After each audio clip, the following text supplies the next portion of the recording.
3. Solar city പുനരുപയോഗ ഊർജ്ജം. ടെസ്ലയുടെ സ്ഥിരമായ ഊർജ്ജ ലക്ഷ്യങ്ങളുടെ ഭാഗമായി സോളാർ സിറ്റിയെ ടെസ്ല ഊർജ്ജ വിഭാഗവുമായി ചേർത്തു. വീടുകളിലും ബിസിനസ് സ്ഥാപനങ്ങളിലും സൌരവൈദ്യുതി എത്തിക്കുക എന്ന ലക്ഷ്യത്തോടെയാണ് സോളാർ സിറ്റി പ്രവർത്തിച്ചത്.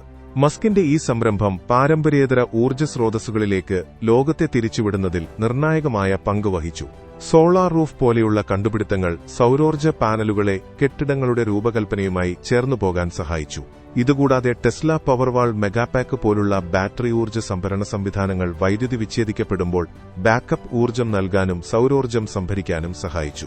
4. ന്യൂറാലിങ്ക് മസ്തിഷ്ക യന്ത്ര സമ്പർക്കം. ഇലോൺ മസ്കിന്റെ ഏറ്റവും ഭാവിപരമായ സംരംഭങ്ങളിൽ ഒന്നാണ് ന്യൂറാലിങ്ക്.